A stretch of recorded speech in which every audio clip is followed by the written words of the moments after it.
राम राम सभी को। स्वागत है आप सभी का आपके अपने चैनल लर्नोलॉजी अड्डा में।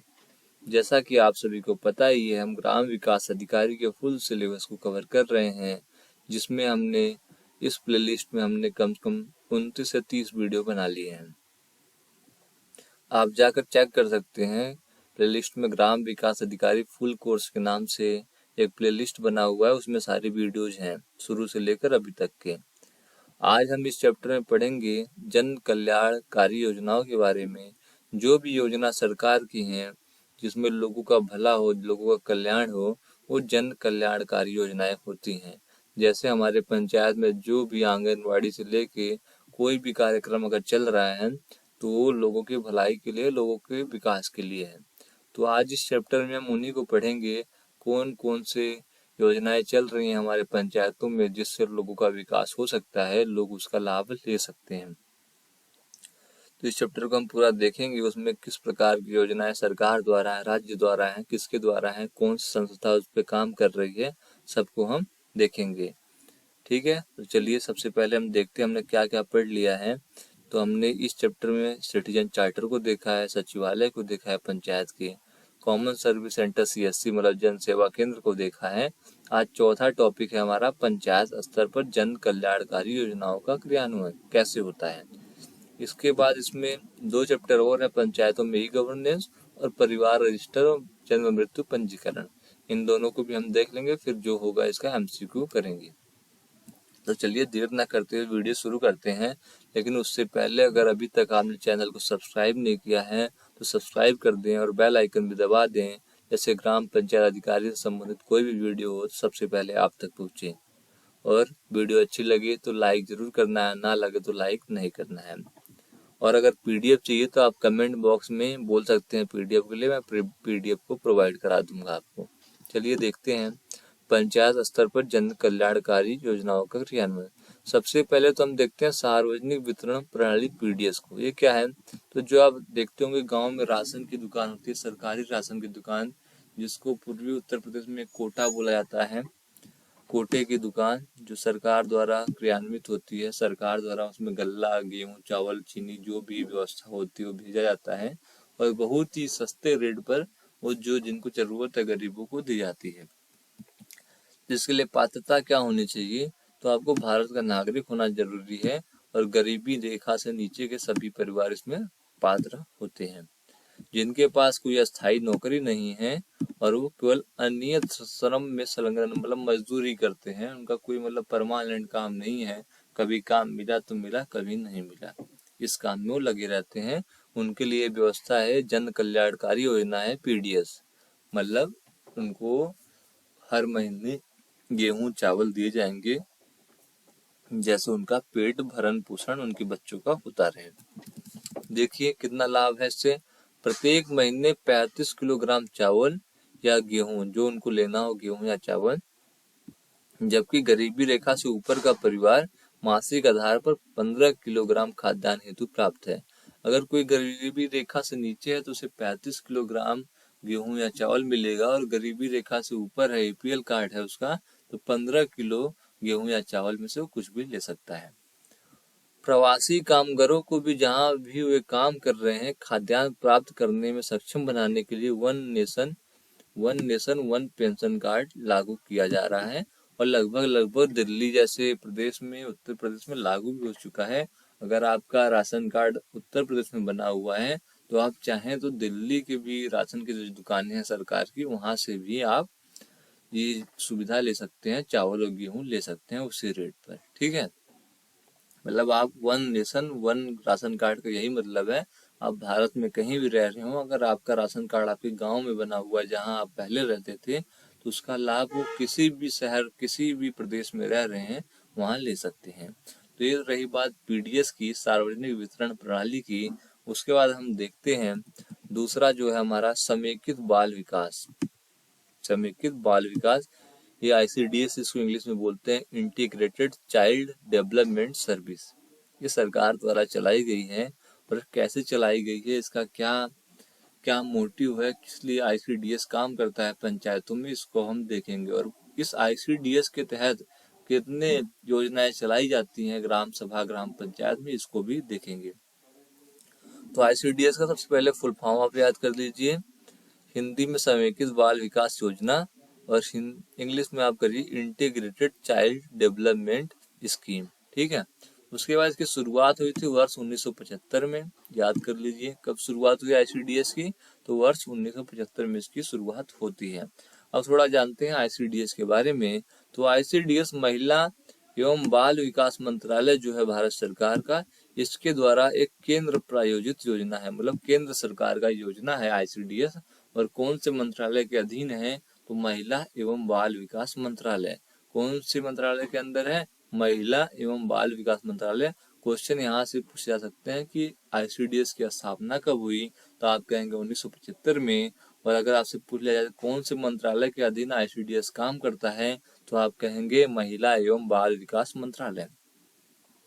और पूछ लिया जाए राज्य का योजना है या केंद्र का, तो आपको बताना होगा ये केंद्र प्रायोजित योजना है। इसका लॉन्च 1975 में हुआ था। अब आईसीडीएस के तहत योजनाएं क्या क्या चल रही हैं हमारी ग्राम पंचायतें में। हम देखते होंगे ग्राम पंचायतों में हमारे बहुत सी योजनाएं चल रही होंगी, लेकिन हमें पता नहीं है कि वो योजना किसकी है, केंद्र की है, राज्य की है। केंद्र की है तो आईसीडीएस के तहत है कि कहीं और संस्था से हो रही है, इसको हम इस वीडियो के माध्यम से जानेंगे। और ग्राम विकास अधिकारी का जो इस बार का सिलेबस दिया गया है, बहुत अच्छा सिलेबस दिया गया है, क्योंकि जो हमें मतलब आगे चल के देखना है, करना है, उसी के बारे में हमें पढ़ना है। और मैं भी आपके साथ साथ पढ़ ही रहा हूँ। मैंने इसलिए तो ये शुरू करा कि मैं जो ये पढ़ रहा हूँ वही आपको पढ़ाऊंगा, क्योंकि जो ऑनलाइन कोचिंग्स वाले हैं, ये बैच आते, नया सिलेबस आते ही इनको कुछ पेपर का पता नहीं है, लेकिन उन्होंने बैच बेचना स्टार्ट कर दिया। 1999, 699, कुछ नहीं पता किसको कि सिलेबस में क्या आएगा, क्वेश्चन पेपर कैसे बनेगा, लेकिन बैच बेचना स्टार्ट हो जाता है। और इतना आपको बोल देंगे कि ये बैच ले लीजिए, तुरंत आपके 80 नंबर आ जाएंगे। ठीक है, देखते हैं, हम अपने तरीके से पढ़ेंगे और आपको भी अच्छा लग रहा हो तो पढ़िए इसी तरीके से। और हमारा टारगेट 85+ है, मैं टारगेट 85+ लेके चल रहा हूँ। और मुझे उम्मीद है कि अगर मैं ऐसी पढ़ाई करता रहा तो मेरे 85+ नंबर आएंगे ही आएंगे। चलिए आईसीडीएस के तहत योजनाएं देखते हैं क्या क्या है। तो आंगनवाड़ी सेवा योजना है, पहला क्या है, आंगनवाड़ी सेवा योजना।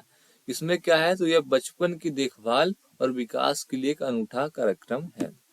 इसमें क्या था, बचपन का देखभाल, जो बच्चे आपके हो गए तो उनको देखभाल आंगनवाड़ी में अगर आप चाहते हैं, तो आंगनवाड़ी सेवा योजना है, उसमें आप बच्चे को रख सकते हैं। और वो जो वहाँ की आंगनवाड़ी की जो भी महिलाएं कार्यकर्ता हैं, उनकी देख रेख करेंगी।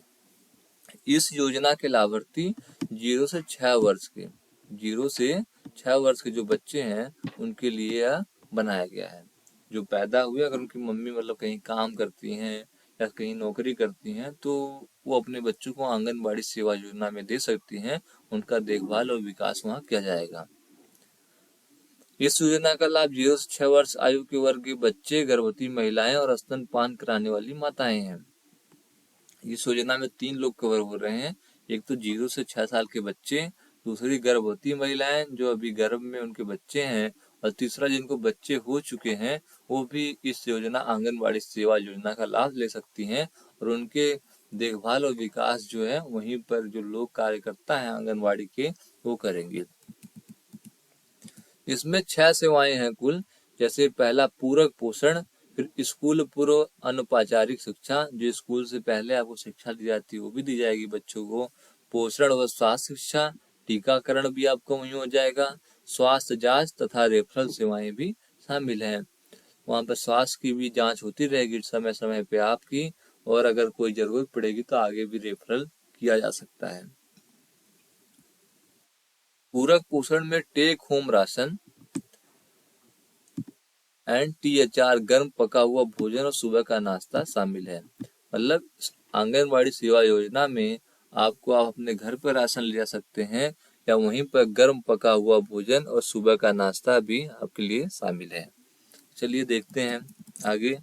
निर्धन परिवारों के लिए विशेष महत्व है, क्योंकि यह बच्चों के पोषण संबंधी परिणाम को प्रभावित करता है।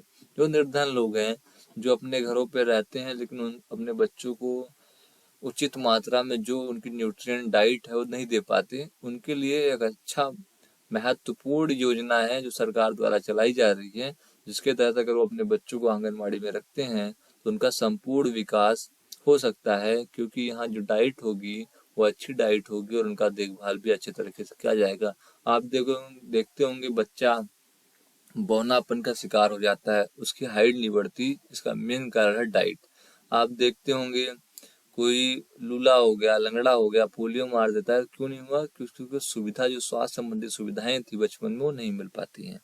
तो अगर आप आंगनबाड़ी में रहते हैं तो वहाँ स्वास्थ्य संबंधी भी है, डाइट से संबंधित भी है, और बाकी जो अगर ऊपर अस्पताल में रेफरल करना होगा तो वो भी व्यवस्था वहाँ पर उपस्थित होती है, उनके द्वारा कर दिया जाता है। तो पहला हमने देखा आंगनवाड़ी सेवा योजना। हम दूसरा देखेंगे प्रधानमंत्री मातृ वंदना योजना। इसका लाभ क्या है, ये किस प्रकार से पंचायतों में लाभकारी है, इसको हम देखते हैं। ये जो हमारा प्रधानमंत्री मातृ वंदना योजना है, PMMVY के तहत सभी पात्र लाभार्थी, मतलब इसमें पात्र कौन होगा? पात्र होंगी वो औरतें जिनके पेट में बच्चा है। उन सभी पात्र लाभार्थियों को 3 किस्तों में 5,000 रुपए दिए जाते हैं। मतलब आप अच्छा खाइए, अगर आप अच्छा खाएंगे तो आपका जो बच्चा होगा वो अच्छा पैदा होगा। और जो शेष 1,000 रुपए है की राशि जननी सुरक्षा योजना के अंतर्गत मातृत्व लाभ की शर्तों के अनुरूप संस्थागत प्रसूति करवाने के बाद दी जाती है।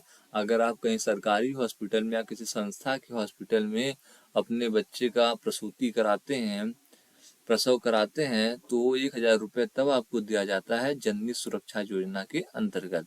मतलब कुल आपको 6,000 रुपए, एक महिला को 6,000 रुपए प्रधानमंत्री मातृ वंदन योजना के तहत दिया जाता है। कितना दिया जाता है? 6,000।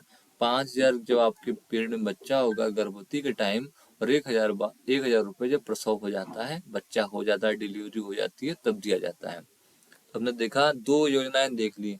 पहला देखा आंगनवाड़ी सेवा योजना और दूसरा हमने देखा प्रधानमंत्री मातृ वंदना योजना, जिसमें भी बच्चे के और बच्चे की माँ, बच्चा जज्जा दोनों का लाभ हुआ। पहले वाले में भी 3 को लाभ मिला, एक बच्चे को 0 से 6 साल के, दूसरा जो गर्भवती महिलाएं हैं, और तीसरा जो स्तनपान कराने वाली महिलाएं हैं जिनको बच्चा हुआ है। इसके बाद देखते हैं राष्ट्रीय क्रेज शिशु गृह योजना। ये भी सरकार द्वारा चलाई जा रही है, ICDS द्वारा। इसका क्या मकसद है? तो इसके तहत कामकाजी महिलाओं के बच्चों 6 माह से 6 वर्ष की आयु तक, 6 माह तक तो इसलिए नहीं है कि 6 माह तक सरकार ने बोला है कि अपने माँ का ही दूध पिलाना है बच्चों को, इसलिए 6 माह के बाद से 6 वर्ष की आयु के वर्ग को बच्चे को दिन भर देखभाल की सुविधा प्रदान करना है, जिसका योजना का नाम है राष्ट्रीय क्रेज शिशु गृह योजना। इस योजना में और क्या है, ये दिन भर में कितने टाइम तक रहेगा? जैसे कोई महिला नौकरी करने जाती है तो नौकरी उसके 8 से 10 घंटे, 11-12 घंटे की होगी। तो देखिए इसमें शिशु गृह में 1 महीने में 26 दिन, मतलब 4 संडे जो होंगे छुट्टी होंगे, और प्रतिदिन 1 महीने में 26 दिन और प्रतिदिन 7.5 घंटे के लिए खुला रहता है। तो कोई महिला अगर नौकरी करने भी जा रही है तो 7.5 घंटे तो बहुत टाइम है उसके बच्चे को अगर कोई देखभाल करता है। इसमें बच्चों को पूरक पोषण, प्रारंभिक चाइल्ड केयर शिक्षा, स्वास्थ्य और सोने की सुविधा प्रदान की जाती है। तो हमने ICDS की 3 योजनाओं को देख लिया। हम चौथे योजना को देखते हैं जो पोषण अभियान है। भाई पोषण अभियान का क्या मकसद है, कैसे काम करता है? तो इसमें इसका उद्देश्य छोटे बच्चों को कुपोषण, अल्प पोषण, एनीमिया को कम करके किशोर लड़कियों, गर्भवती महिलाओं और स्तनपान कराने वाली माताओं पर ध्यान केंद्रित करके स्टंटिंग मतलब बौनापन, अल्प पोषण, एनीमिया की रोकथाम के साथ जन्म के समय कम वजन वाले बच्चों के स्तर में सुधार करना है। मतलब किसी भी प्रकार के जो बच्चों में बीमारी होते है, छोटे बच्चों में या गर्भवती महिलाओं में या किशोर लड़कियों में, उनका जो भी अल्प पोषण है, एनीमिया है, उसकी रोकथाम को दूर करते हैं। ये पोषण अभियान का मेन योजना है। ठीक है, पोषण अभियान हो गया। अब इसके बाद ICDS का उद्देश्य क्या? हमने 4 योजनाओं को देखा। पहला क्या देखा? पहला देखा आंगनवाड़ी सेवा योजना को, दूसरा देखा प्रधानमंत्री मातृ वंदना योजना को, और तीसरा देखा राष्ट्रीय क्रेच शिशु गृह योजना, जिसमें 6 वर्ष के बच्चों तक को उसमें रखा जाता है, कामकाजी महिलाएं रखती हैं। प्रधानमंत्री मातृ वंदना योजना में गर्भवती महिलाओं को 6,000 रुपए तक पैसे दिए जाते हैं। और इसमें देखा था हमने कि 0 से 6 वर्ष आयु वर्ग के बच्चे, गर्भवती महिलाओं और स्तनपान कराने वाली महिलाएं माताएं शामिल हैं, जिसमें आंगनबाड़ी में उसकी सेवा की जाती है।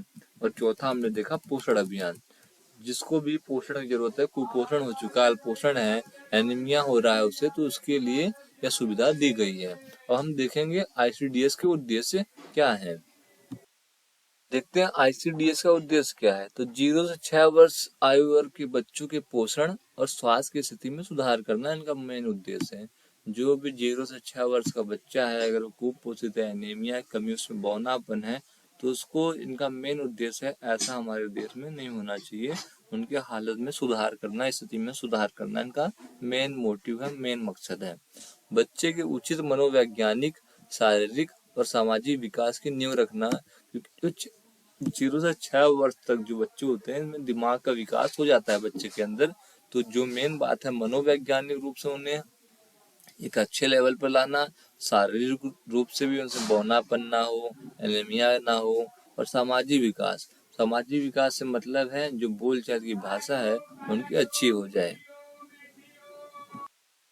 जो बच्चों में मृत्यु दर हो जाती है, जल्दी लोग मर जाते हैं बच्चे, रुग्णता हो जाती है, कुपोषण हो जाता है, और स्कूल छोड़ने की घटनाओं को कम करना है। जैसे 0 से 6 साल के बच्चे स्कूल ही नहीं जाते, उनके माता पिता स्कूल ही नहीं भेजते, क्योंकि वो मजदूरी कर रहे होते हैं, और उनके पास वो अपने पास ही लेके बच्चों को रखते हैं, तो उन्हें स्कूल भी नहीं भेजते हैं। कुपोषण का शिकार भी हो जाते हैं बच्चे, उन्हें खाना टाइम टाइम पर नहीं मिल पाता। तो ये सब जो योजनाएं हैं आईसीडीएस के, इनका मेन उद्देश्य यही सब है कि मृत्यु दर में कमी हो, उचित मनोवैज्ञानिक, शारीरिक और सामाजिक विकास हो, 0 से 6 वर्ष के बच्चों को पोषण और स्वास्थ्य की स्थिति में सुधार करना इनका मेन मोटिव है।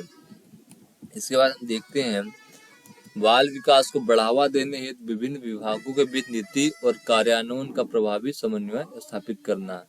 नीति, जो उनका विभिन्न विभागों के बीच नीति है बाल विकास से संबंधित, उनको मतलब समायोजित करके एक साथ प्रभावी समन्वय स्थापित करना। जब जितने भी डिपार्टमेंट इसके लिए काम कर रहे होंगे बाल विकास के लिए, अगर वो सारे मिलकर योजना बनाएंगे तो बेटर योजना बनेगी, बेटर प्लानिंग होगी, जिससे वो जल्दी उनका बच्चों का बाल विकास हो सकेगा। बाल विकास को अगर बढ़ावा देना है तो सभी मंत्रालयों को एक साथ एक बेटर प्लानिंग के साथ काम करना होगा। इसके बाद देखते हैं अगला है पोषण अभियान कार्यक्रम पोषण। पोषण अभियान कार्यक्रम पोषण है, इसमें क्या है, इस अभियान में पोषण अभियान देश में नाटेपन, अल्प पोषण, खून की कमी से एनीमिया कहते हैं, तथा जन्म के वक्त कम वजन वाले शिशुओं की संख्या में कमी लाने के लिए यह योजना चलाई जा रही है। विभिन्न मंत्रालय और विभाग विगत वर्षों से सक्रिय हैं।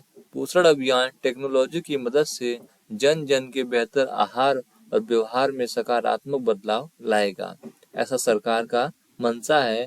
और अच्छी मंशा है सरकार की कि कोई भी बच्चा, जो भी बच्चा है, उसे एनीमिया, अल्प पोषण और नाटेपन का शिकार नहीं होना चाहिए। पोषण अभियान किनके लिए है, कौन कौन ये सुविधाओं का उपयोग कर सकता है, लाभ उठा सकता है?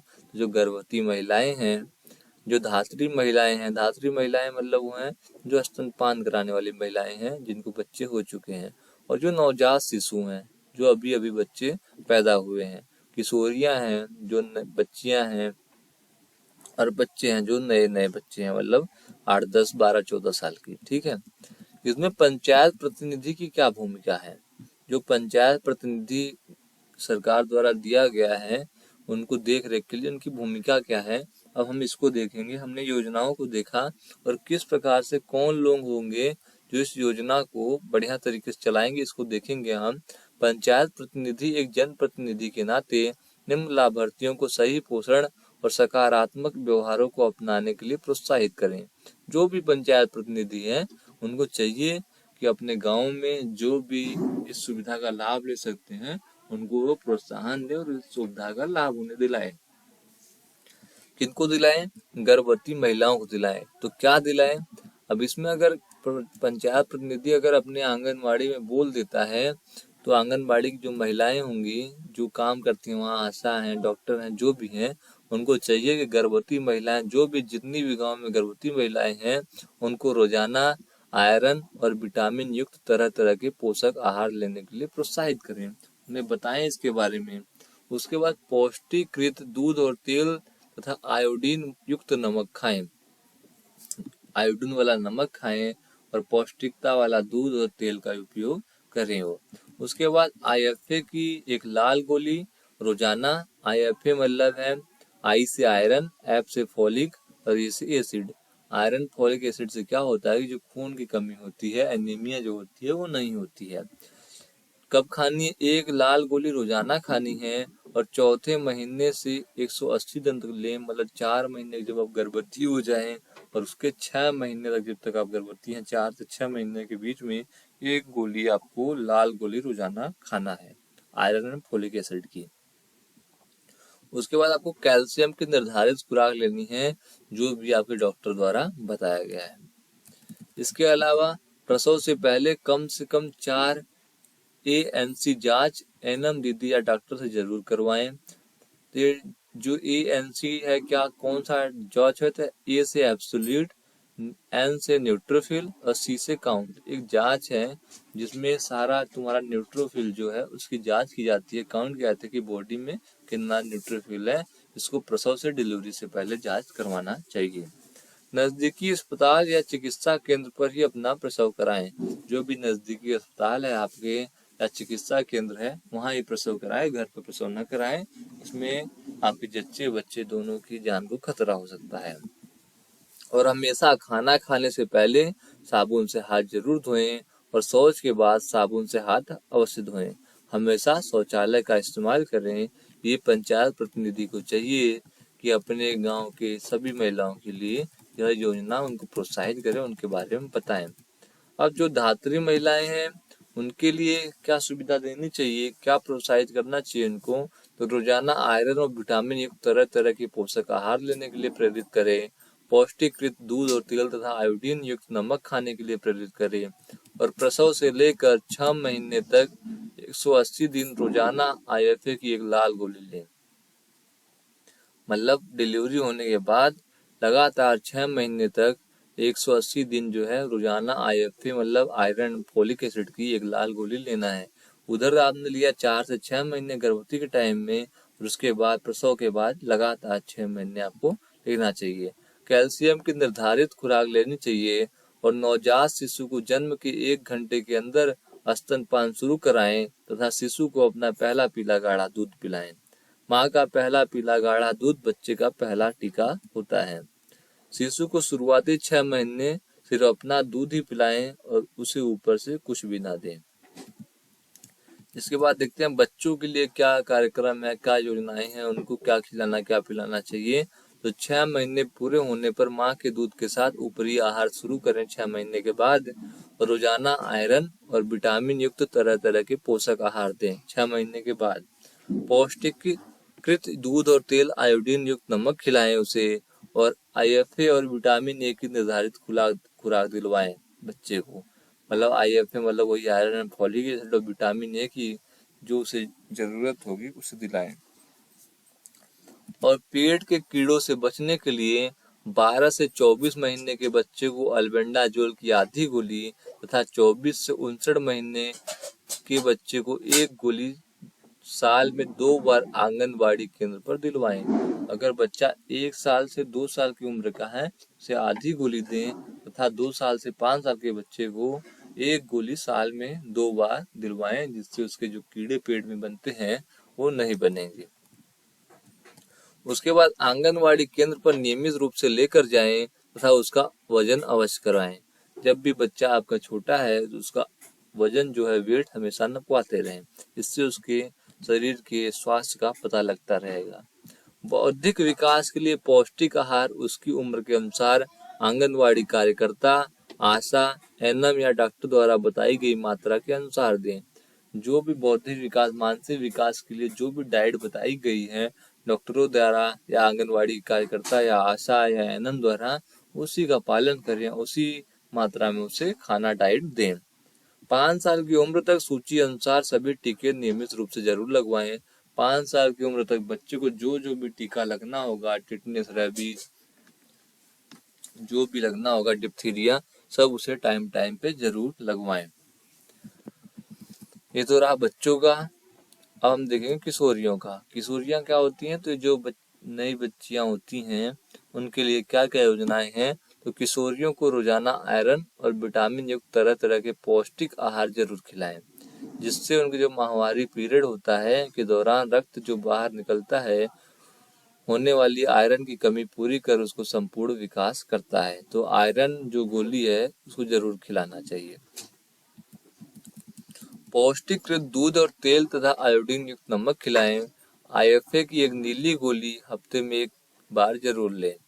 व्यक्तिगत साफ सफाई और माहवारी स्वच्छता का ध्यान रखें। पेट के कीड़ों से बचने के लिए एल्बेंडाजोल की एक गोली साल में 2 बार लें। ये सबको लेना चाहिए, कोई कितना बड़ा हो उसको एल्बेंडाजोल की एक गोली साल में 2 बार लेनी चाहिए। अब ये तो रहा किन किन को सुविधा दिया जाए, किशोरियों को, बच्चों को, गर्भवती महिलाओं को, धात्री महिलाओं को। लेकिन ये सुविधा देगा कौन, इसके लिए सरकार ने किसका अपॉइंट किया है, इसको देखते हैं। तो सरकार ने इनके लिए आंगनवाड़ी कार्यकर्ता बनाए हैं। अब इनका कार्य क्या है इसको देखते हैं। तो आंगनवाड़ी जो कार्यकर्ता हैं इन्हें देखभाल करता आप बोल सकते हैं, समुचित पोषण संबंधी परामर्श नियमित रूप से देती रहें। बच्चों का नियमित और पूर्ण टीकाकरण सुनिश्चित करें और बच्चों के शारीरिक और बौद्धिक विकास की निगरानी करें। गर्भवती महिलाओं और नवजात शिशुओं की निगरानी हेतु नियमित रूप से उनके घर पर भ्रमण करें। इनका मुख्य कार्य भी यह है, जो आशा होती हैं गांव के आंगनबाड़ी में, उनका मुख्य कार्य है जो गर्भवती महिलाएं हैं और नवजात शिशु अगर किसी के घर पर पैदा हुआ है तो उसकी निगरानी हेतु नियमित रूप से इनको उनके घर पर भ्रमण करना चाहिए। बच्चों का नियमित रूप से वजन करें तथा MCP कार्ड में दर्ज करें। डेली के डेली उनका जो वजन है उसको दर्ज करें।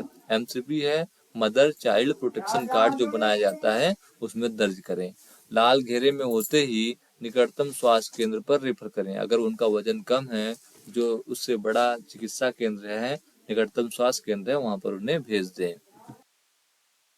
इसके बाद ये तो रही आपकी आंगनवाड़ी कार्यकर्ता, और जो आशा कार्यकर्ता है इनका क्या मुख्य कार्य है, तो इनका भी कार्य लगभग यही है।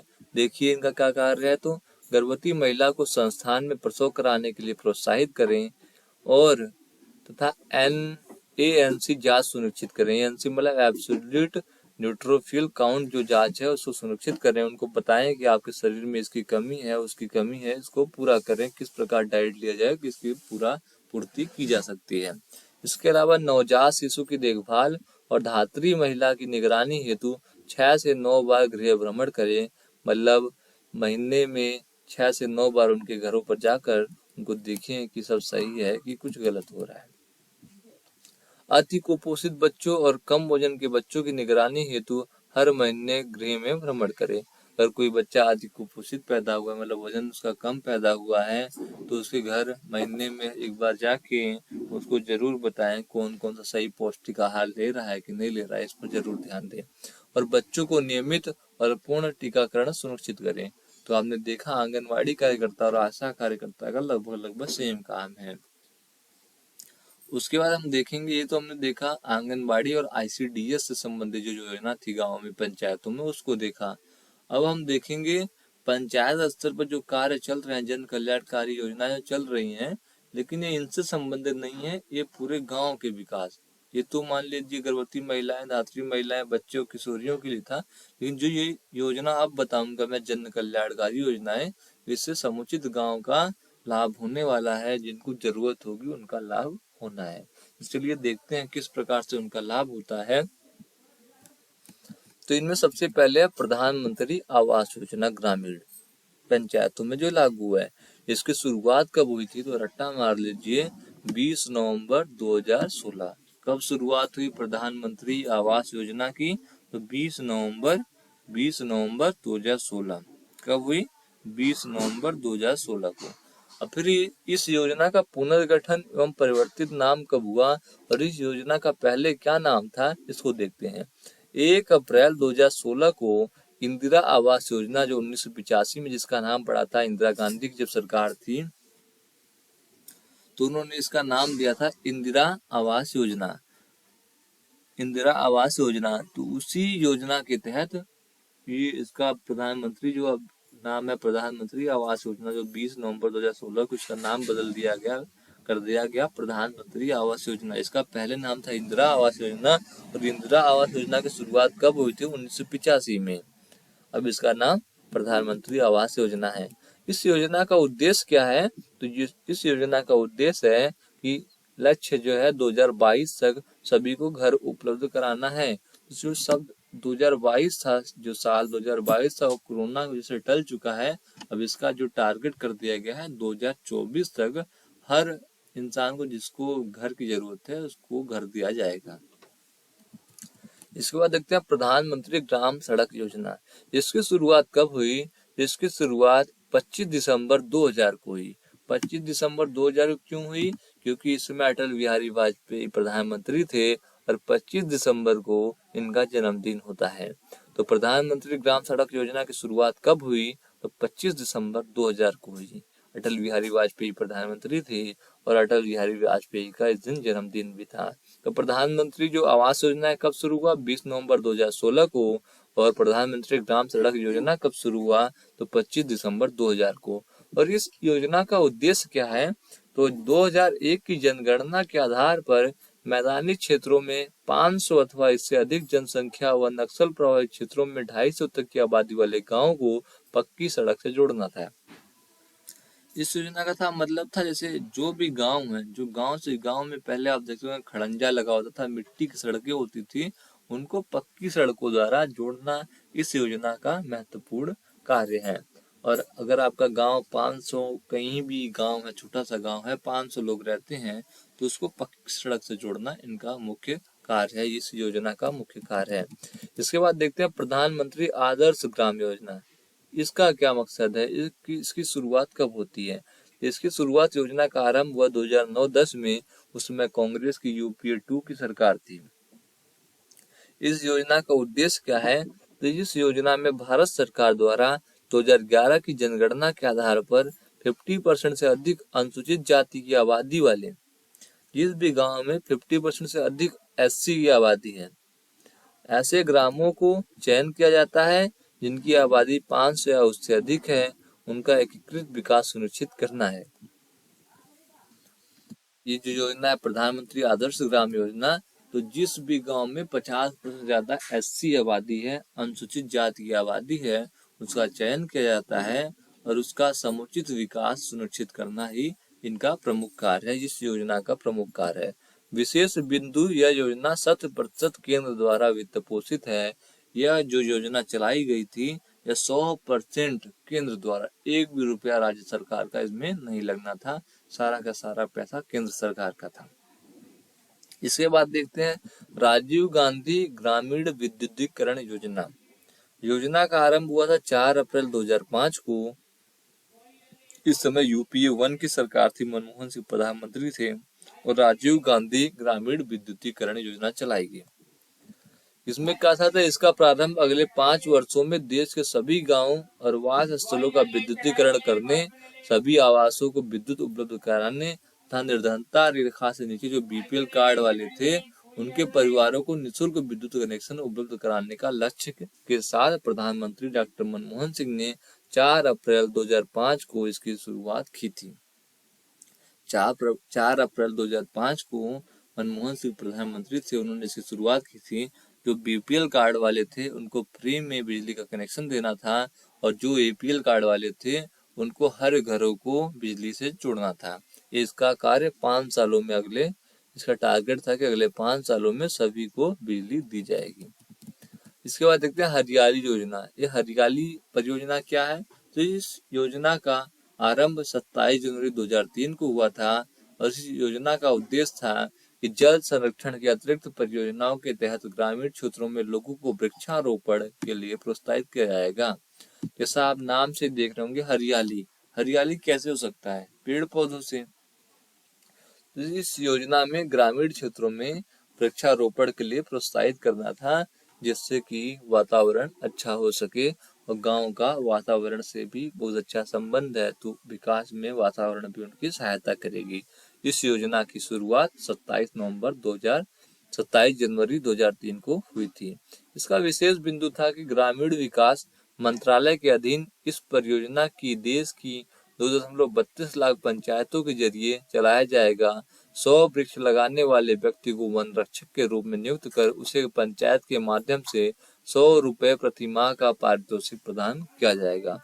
जिस किसी ने भी अगर 100 पेड़ लगा दिए गए तो उसको वन रक्षक बोला जाएगा और 100 रुपए महीने उसे पारितोषिक के रूप में प्रदान किया जाएगा। तो हरियाली योजना के तहत इनका मेन मकसद था कि अगर कोई 100 पेड़ लगा देता है तो उसे इनाम स्वरूप 100 रुपए प्रति माह तथा उन्हें वन रक्षक बुलाया जाएगा। इसके बाद देखते हैं हम राष्ट्रीय ग्रामीण पेयजल कार्यक्रम। ये कार्यक्रम कब चलाया गया, इसका क्या मकसद था, इसको देखते हैं। योजना का प्रारंभ हुआ वर्ष 1999 में। जितने भी योजनाएं हैं ग्रामीण से संबंधित, ग्रामीण पंचायतों से संबंधित, आपको इनका डेट उद्देश्य इनका याद करना है, बहुत जरूरी है। और ऊपर के जो आंगनवाड़ी के क्या क्या कार्य थे, कैसे कार्य थे, उनको भी आपको रट लेना है बिल्कुल भी। 1 अप्रैल 2009 को नाम परिवर्तित कर राष्ट्रीय ग्रामीण पेयजल कार्यक्रम कर दिया गया, ठीक है। उसके जबकि 10 नवंबर 2017 को केंद्रीय मंत्रिमंडल ने इस कार्यक्रम को जारी रखने एवं इसकी पुनर्संरचना के लिए मंजूरी प्रदान की थी। अब इस योजना जो है राष्ट्रीय ग्रामीण पेयजल कार्यक्रम, इसका योजना का उद्देश्य क्या है, तो इस कार्यक्रम के अंतर्गत ग्रामीण जनसंख्या को गुणवत्तापूर्ण एवं स्वच्छ जल आपूर्ति उपलब्ध तथा सुनिश्चित कराना इसका मेन उद्देश्य है।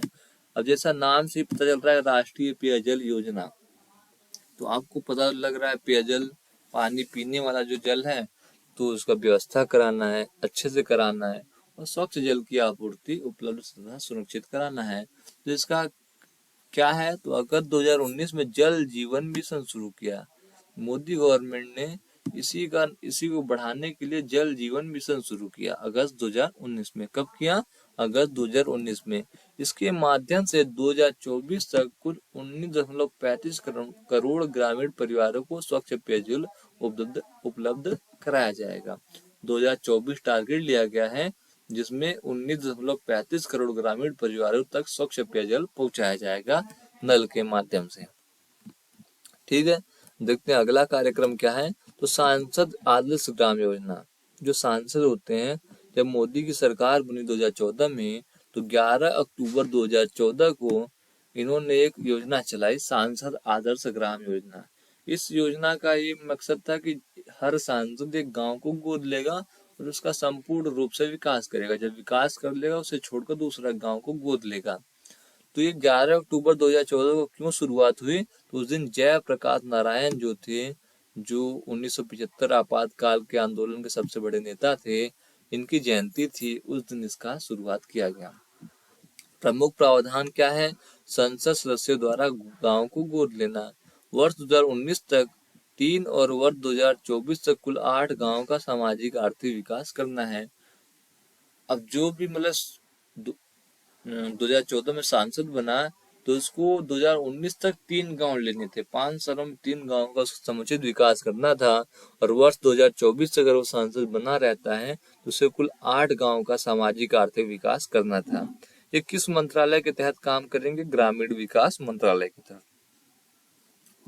इसके बाद इस योजना में यह अनुबंधित है कि संसद के प्रत्येक सदस्य सांसद को अपने संसदीय निर्वाचन क्षेत्र के एक ग्राम पंचायत को गोद लेना होगा और उसे आदर्श गांव के रूप में विकसित करना होगा।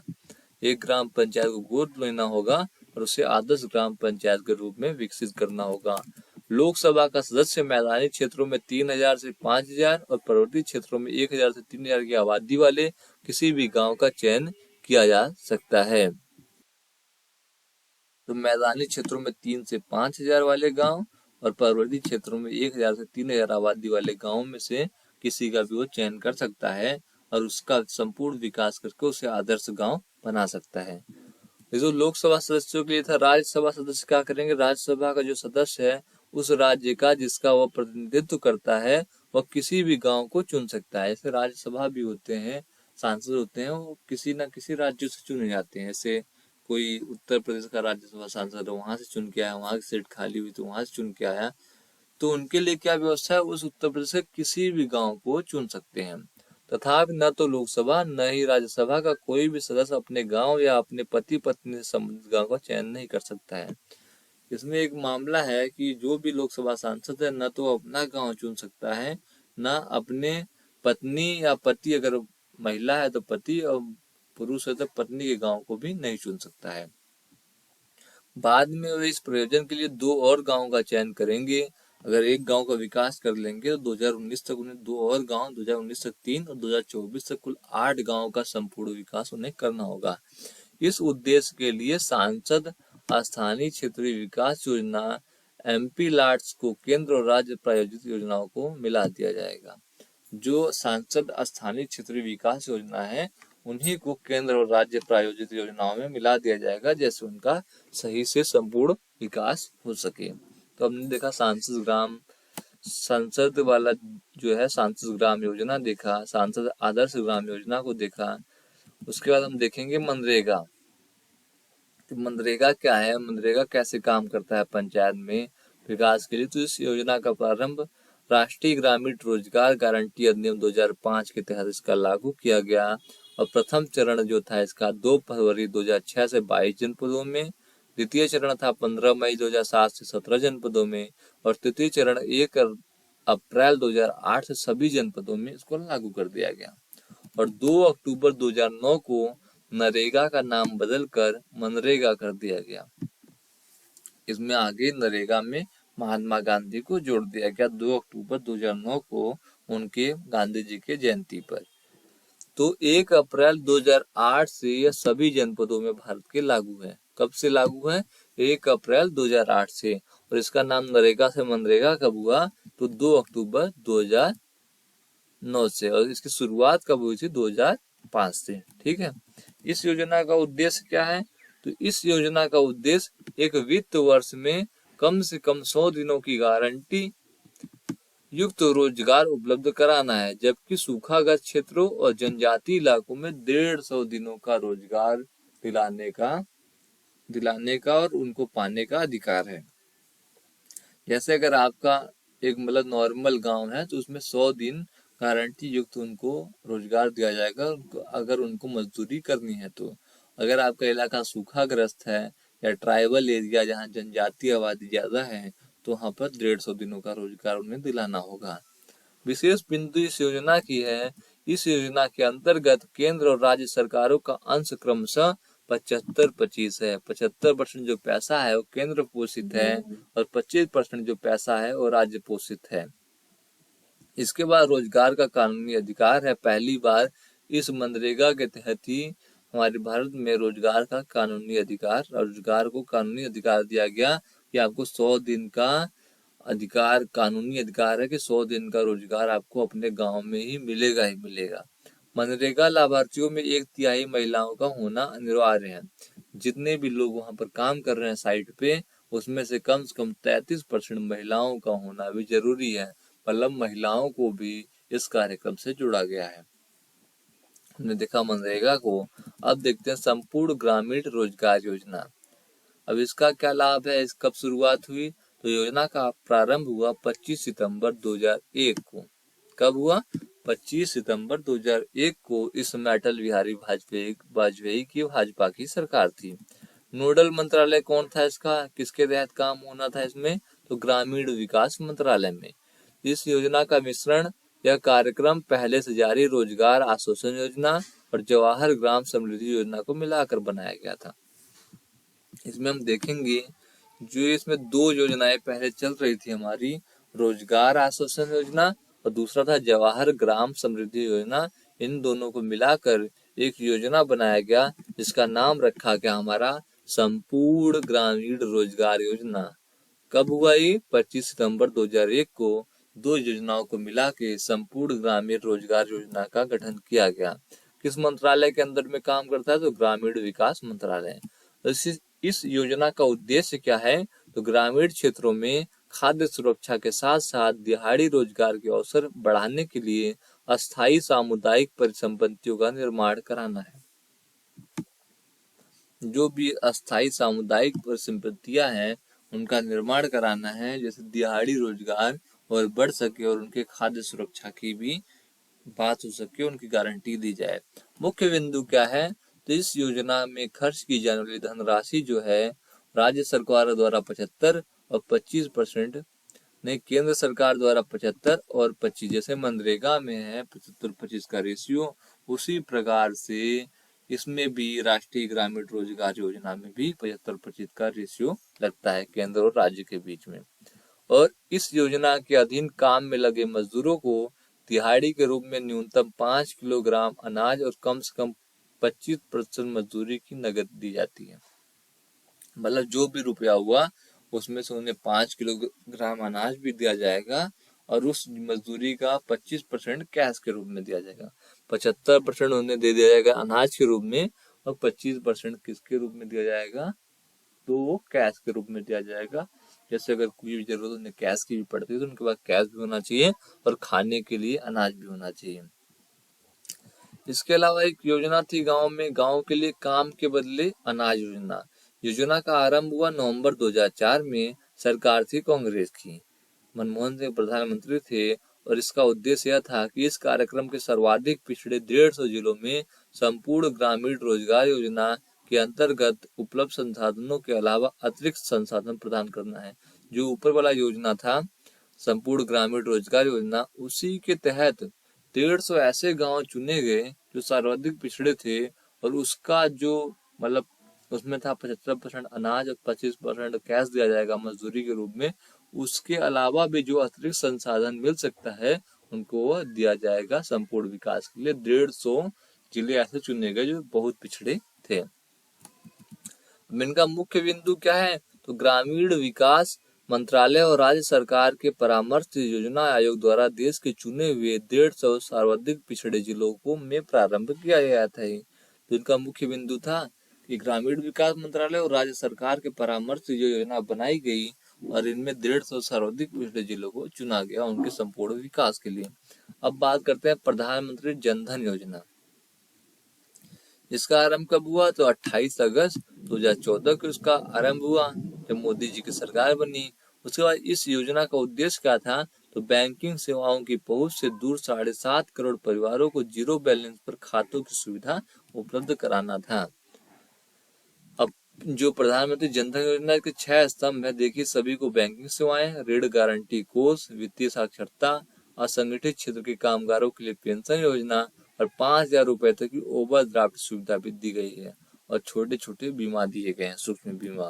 विशेष बिंदु क्या है इसका, तो प्रधानमंत्री जन धन योजना के तहत बैंक खाता खोलने वालों को स्वदेशी रुपए डेबिट कार्ड के साथ ₹1 लाख की दुर्घटना बीमा सुरक्षा उपलब्ध कराई गई है। कितनी कराई गई है, तो 1 लाख तक की दुर्घटना बीमा। अगर वो एटीएम कार्ड लेते हैं ना रुपए वाला डेबिट कार्ड, उसमें उसके लेने से ही आपकी 1 लाख की दुर्घटना बीमा सुरक्षा उपलब्ध कराई गई है।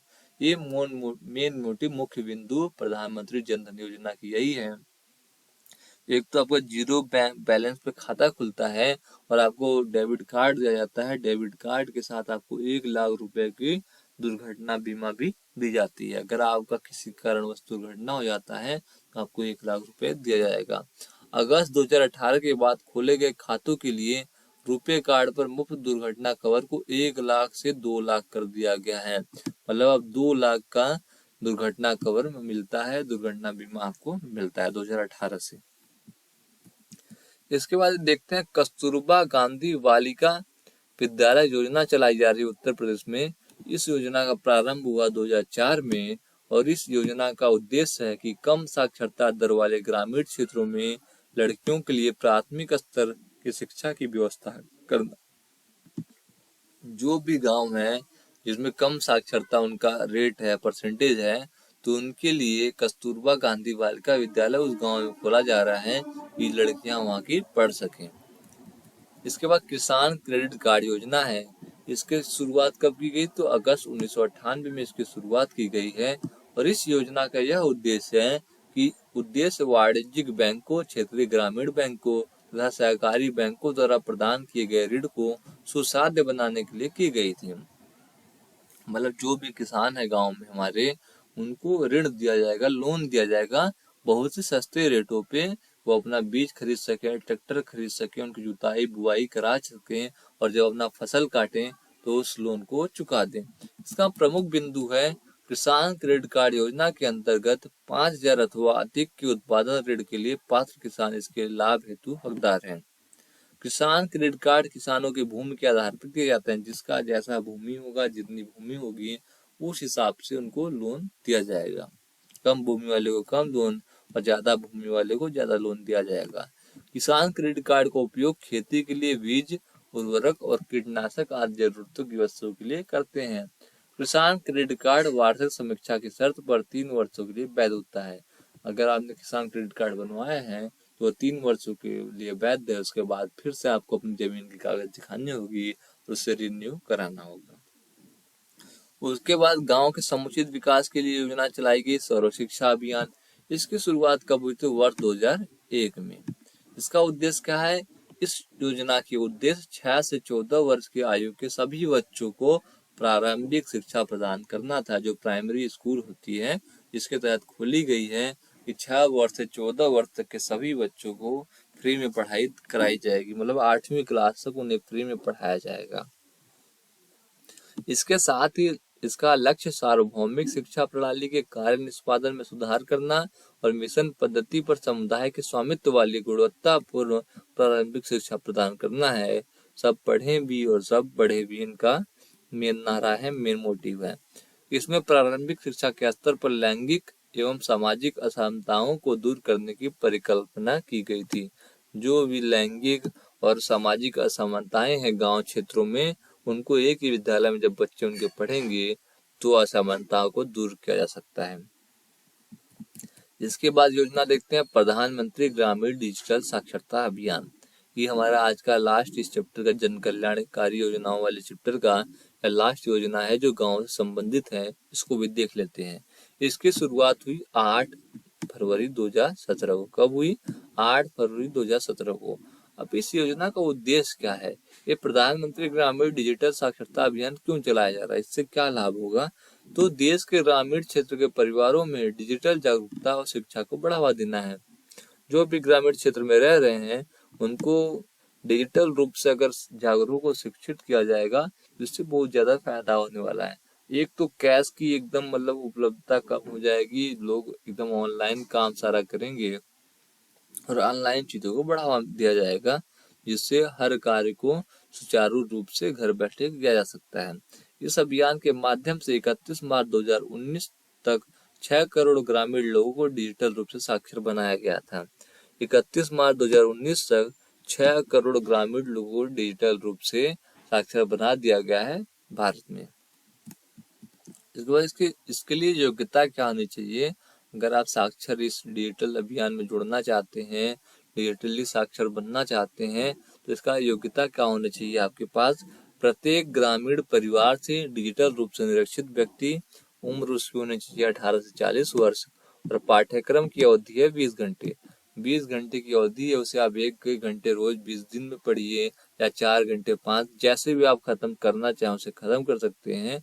ये प्रत्येक ग्रामीण परिवार से डिजिटल रूप से निरक्षित व्यक्ति को लिए उपलब्ध है। जो भी डिजिटल रूप से मोबाइल चलाना नहीं जानता, कंप्यूटर नहीं जानता या पैसा लेन देन कुछ भी नहीं जानता, उसके लिए है। उसकी उम्र 18 से 40 वर्ष होनी चाहिए और पाठ्यक्रम की अवधि है 20 घंटे। ठीक है, ये हमारा आज का चैप्टर था जन कल्याणकारी योजना। हमने इसको पूरा देखा। बहुत लंबी वीडियो बन चुकी है, 53-54 मिनट की। कोई बात नहीं, अगर आपने पूरा वीडियो यहाँ तक देखा है तो आपका कुछ ना कुछ भला ही होना है इस वीडियो से। वीडियो अच्छी लगी हो तो लाइक जरूर करना और अपने दोस्तों में जो ग्राम विकास अधिकारी की तैयारी कर रहे हैं उनके साथ शेयर भी करना। तब तक के लिए धन्यवाद दोस्तों। अगली वीडियो में हम पंचायतों में ई गवर्नेंस की स्थापना को देखेंगे और समझेंगे अच्छी तरीके से। तब तक के लिए आपको धन्यवाद, आपने वीडियो देखा और जय हिंद। धन्यवाद दोस्तों।